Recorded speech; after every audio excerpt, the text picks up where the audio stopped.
Welcome student. আজকের ভিডিওতে আমি আলোচনা করব ক্লাস 10-এর ইতিহাসের দ্বিতীয় চ্যাপ্টারের একটি বিষয়। এই বিষয়টি হলো কলকাতা মেডিকেল কলেজ প্রতিষ্ঠা এবং এবং কলকাতা মেডিকেল কলেজে চিকিৎসা বিদ্যা চর্চার বিষয়।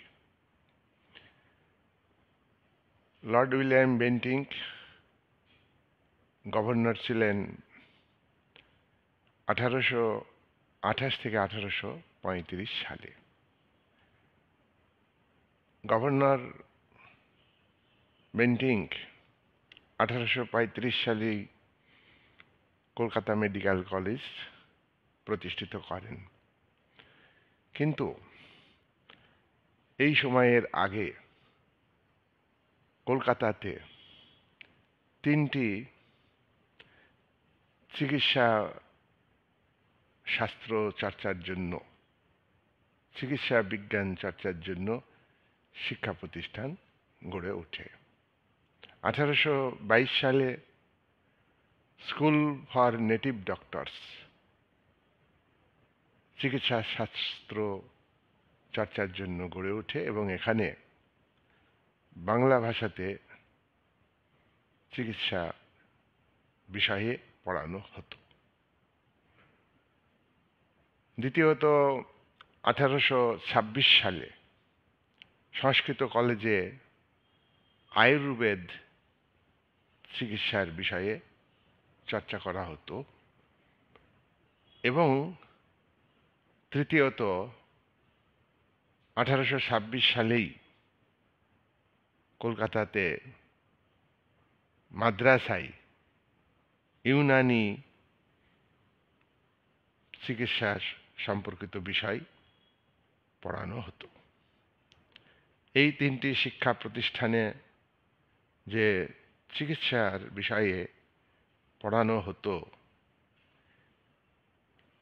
কেমন পড়ানো হতো, কোন কোন বিষয় পড়ানো হতো তা যাচাই করবার জন্য, তা পরীক্ষা করবার জন্য বেন্টিঙ্ক 1833 সালে একটি কমিটি গঠন করেন, একটি কমিশন গঠন করেন।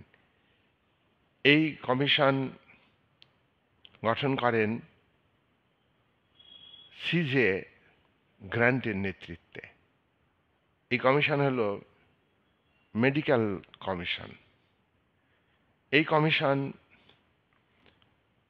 এই তিনটি শিক্ষা প্রতিষ্ঠানকে পর্যালোচনা করে রিপোর্ট দেন উইলিয়াম বেন্টিঙ্কের কাছে। বেন্টিঙ্ক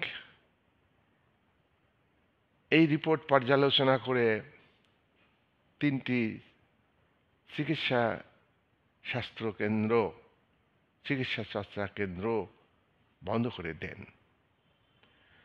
এবং 1835 সালে তিনি ঘোষণা করেন যে কলকাতাতে মেডিকেল কলেজ প্রতিষ্ঠিত হবে এবং সেই মতো 1835 সালে 1 ফেব্রুয়ারি কলকাতা মেডিকেল কলেজ প্রতিষ্ঠা করেন উইলিয়াম বেন্টিঙ্ক। এই কলেজের প্রথম অধ্যক্ষ ডাক্তার জোসেফ ব্রামোলি। এই কলকাতা মেডিকেল কলেজের প্রথম ছাত্র সংখ্যা ছিল 49, অর্থাৎ 49 জন। এই সময়ে মেডিকেল কলেজের ভর্তির জন্য মুসলিম কোনো ছাত্র পাওয়া যায়নি এবং এই 49 স্টুডেন্টস তারা প্রত্যেকেই ছিল পুরুষ স্টুডেন্ট, চিকিৎসা বিজ্ঞানের প্রশিক্ষণপ্রাপ্ত। মধুসূদন গুপ্ত ভারতীয়, তিনি মেডিকেল কলেজের অধ্যাপক হন। কলকাতা মেডিকেল কলেজের প্রথম শুরুতেই বিভিন্ন বাধা দেখা দিল। স্টুডেন্টের অভাব, নারী স্টুডেন্ট পাওয়া যায়নি, এবং মেডিকেল কলেজের ছাত্রদের তাদের শিক্ষার গুরুত্বপূর্ণ অঙ্গ হচ্ছে প্র্যাকটিক্যাল, অর্থাৎ মৃতদেহ ব্যবচ্ছেদ করা। সব দেহ ব্যবচ্ছেদ করে সেখানে শরীরের বিভিন্ন অঙ্গ সম্পর্কে হাতে কলমে জানা, হাতে কলমে অভিজ্ঞতার মধ্য দিয়ে তারা সব দেহ কাটার ব্যবস্থা করেন। কিন্তু কথা হলো যে রক্ষণশীল হিন্দু সমাজ, অর্থাৎ হিন্দুদের মধ্যে অনেকেই রক্ষণশীল ছিলেন, তারা প্রগতি বিরোধী। তারা মনে করেন যে মৃতদেহ কাটা ঠিক না, এটা এটা অন্যায়। কিন্তু বিজ্ঞান শাস্ত্রে এটা চলে না, বিরাট সমস্যা দেখা দিল। স্টুডেন্টের ঘাটতি, সব দেহ ব্যবচ্ছেদ করার ক্ষেত্রে বাধা, প্রথম থেকেই মেডিকেল কলেজ বাধার সম্মুখীন হলো। কিন্তু শবদেহ ব্যবচ্ছেদের ক্ষেত্রে প্রথম ভারতীয় মধুসূদন গুপ্ত তিনি সফল হলেন। তিনি শবদেহ ব্যবচ্ছেদ করলেন 1836 সালে 10ই জানুয়ারি। মধুসূদন গুপ্ত শবদেহ ব্যবচ্ছেদ করলেন, কিন্তু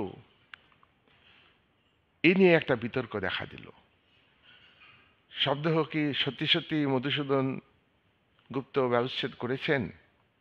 বিতর্ক থাকা সত্ত্বেও মধুসূদন গুপ্তকেই প্রথম ভারতীয় শবদেহ ব্যবচ্ছেদকারী বলা যায়, এবং এটাকেই মেনে নেওয়া হয়েছে। 1836 সালে কলকাতা মেডিকেল কলেজে 1836 সালে কলকাতা মেডিকেল কলেজে মধুসূদন গুপ্ত প্রথম মৃতদেহ অর্থাৎ শবদেহ ব্যবচ্ছেদ করেন। 1837 সালে, 1 বছর পরেই 60টি মৃতদেহ, 60 মৃতদেহ ব্যবচ্ছেদ করা হলো। 1838 সালে 1836-এ 60টা মৃতদেহ ব্যবচ্ছেদ হয়। 1838 সালে 120টা মৃতদেহ ব্যবচ্ছেদ হয় কলকাতা মেডিকেল কলেজে। 1844 সালে 500টারও বেশি শবদেহ ব্যবচ্ছেদ করা হলো। মেডিকেল কলেজের চিকিৎসা শাস্ত্র, চিকিৎসা শাস্ত্র চর্চা ব্যাপক পরিমাণে বাড়তে থাকলেও আস্তে আস্তে মেডিকেল কলেজের জনপ্রিয়তা বাড়ে। কলকাতাতে আরও মেডিকেল কলেজ প্রতিষ্ঠিত হলো, ঢাকায় মেডিকেল কলেজ প্রতিষ্ঠিত হলো। কিন্তু মেডিকেল কলেজ 1835 সালে প্রতিষ্ঠিত হলো, দীর্ঘ সময় অতিক্রান্ত হয়ে গেছে, কিন্তু নারীরা মেডিকেল সায়েন্স, ডাক্তারি শাস্ত্র পড়তে আগ্রহী ছিল না। পরবর্তীতে 1875 সালে নারীদের মধ্যে থেকে মেডিকেল শাস্ত্র পড়তে আগ্রহ দেখা দিল, কিন্তু অনুমতি মিলল না। ব্রিটিশ সরকার অনুমতি দেয়নি। 1875 সালে নারীরা মেডিকেল পড়তে আগ্রহী থাকলেও শেষ পর্যন্ত কবছর পর 1883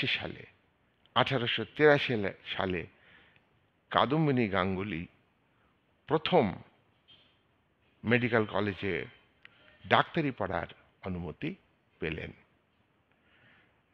1884 সালে মেরি মিত্র, বিধু মুখী, এই দুজন মহিলা মেডিকেল পড়ার, ডাক্তারি পড়ার অনুমতি পেলেন এবং তারা 1884 সালে ভর্তি হলেন।